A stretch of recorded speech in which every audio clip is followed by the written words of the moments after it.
চলতে দেওয়া যায় না। আমরা প্রতিটি স্কুল, কলেজ, মাদ্রাসায় নারী শিশুদের নিরাপত্তা চাই।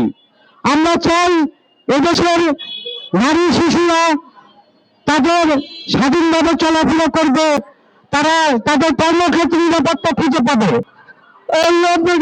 বিচার দিতেছি, বিচারহীনতার সংস্কৃতি থেকে আমাদেরকে মুক্তি দেন। বিচারহীনতার সংস্কৃতি থেকে আমাদেরকে মুক্তি দেন। ধর্ষকের কোনো দল হতে পারে না, হতে পারে না। ধর্ষকের একটা পরিচয়, সে ধর্ষক। সরকার তার নিজের প্রয়োজনে একদিন আইন প্রণয়ন করতে পারে, কিন্তু ধর্ষকের বিরুদ্ধে কোনো ব্যবস্থা নিতে পারবে না। শুধু সরকারকে সচেতন হতে হবে না, আমাদের সবাইকে সচেতন হতে হবে। তারা নাহলে দর্শক বিরুদ্ধে আন্দোলনকে গড়ে তুলতে হবে। দর্শকের কাছে কি নিরাপদ না? আজকে মানুষের হত্যা হয়েছে, কালকে যে আপনার আমার সন্তান হত্যা হবে, তাদের গ্যারান্টি আছে? দর্শক সে শুধুই দর্শক, তার কোনো দল নেই, তার কোনো জাত নেই, তার কোনো বর্ণ নেই। তাকে আমরা চিনি কিভাবে? সে শুধুই দর্শক। তার বিচার কি হওয়া উচিত? তার ফাঁসি হওয়া উচিত। কারণ যখন লামিসার, যখন সেই শিশুর গলা কাটা যখন লাশটি আমি দেখেছিলাম, তখন আমি কেন ধরে রাখতে পারিনি? কারণ আমারও দুটি শিশু রয়েছে, সবার শিশু আছে। কত বড় নরপশু, তাকে ধর্ষণ করার পর আবার তাকে গলা কেটে তারপরে হত্যা করা হয়। তার কি কি ধরনের বিচার হওয়া উচিত? কেন এক সপ্তাহ লাগবে? কেন এক মাস লাগবে? কেন আরো সময় লাগবে? আমি মনে করি যদি আজ আমরা প্রতিরোধ না করি, আজ যদি তার বিরুদ্ধে না দাঁড়াই, তাহলে আপনার শিশু, আমার শিশু, সবার শিশু রয়েছে। আজকে মা বোনেরা নিরাপদ না। একদিন আমার শিশু ধর্ষিত হতে পারে, আপনার শিশু ধর্ষিত হতে পারে। আপনারা কি চান সেই দর্শকের ফাঁসি হোক?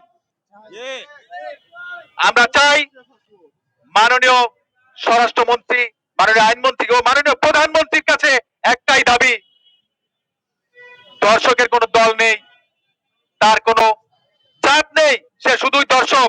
তার বিচার দ্রুত সময়ের মধ্যে শেষ করতে হবে। তাকে যখন সে স্বীকার করেছে, তাহলে কেন এত দেরি, কেন এত সময় লাগছে? আমরা প্রকাশ্যে ফাঁসি দিতে চাই। তাদের কেন কোর্ট কাছারিতে সেফটি পরিয়ে নিতে হবে? তাদেরকে প্রকাশ্যে রামিসা, আসিয়াদের মতো পরিবারের কাছে ছেড়ে দিন, তাদের হাতে ছেড়ে দিন। আপনারা তাদেরকে কোর্ট কাছারিতে সেফটি সাজিয়ে সুন্দর মতো করে পরিপাটি করে কোর্ট কাছারিতে নেওয়ার দরকার নেই। বলতে পারছি না, মাফ করে দিন রামিসা মা, আমাদেরকে মাফ করে দে। মাদক, একটা মাদক সেবনকারী তার বাপ মা, স্ত্রী, সংসারটাকে ধ্বংস করে দেয়। আমাদের আগে মাদকের বিরুদ্ধে প্রতিবাদ করে তুলতে হবে। মাদক যাতে না থাকে, মাদক যদি ধ্বংস হয় তাহলে ধর্ষক হবে না। আর ধর্ষণকারীরা আপনাকে এই সমস্ত কর্মকাণ্ডের থেকে বেরিয়ে আসবে। এই জন্য আমি বলবো, এই ধর্ষকদের বিরুদ্ধে বিচারের দাবিতে সমস্ত দেশ থেকে, সমস্ত দেশের মানুষ প্রতিবাদ করা উচিত, যাতে করে আর বাংলাদেশের মানুষ মাটিতে আর কোনো ধর্ষকের স্থান না থাকে।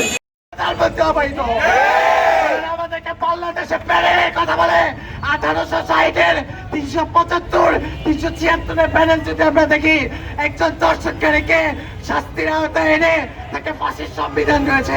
কোথায় আপনাদের সংবিধান? আমরা দেখেছি বাংলাদেশ আর্টিকেল 27, 31, 32 এর আর্টিকেলের মধ্যে আছে যে বাংলাদেশের প্রধানমন্ত্রী আমাদেরকে সুরক্ষা নিশ্চিত করবে। কোথায় আমাদের নিরাপত্তা? আজকে আমরা রাজপথে বিক্ষোভ দাঁড়িয়েছে আপনার বিরুদ্ধে না, আমরা দাঁড়িয়েছি আপনার সংবিধানের বিরুদ্ধে।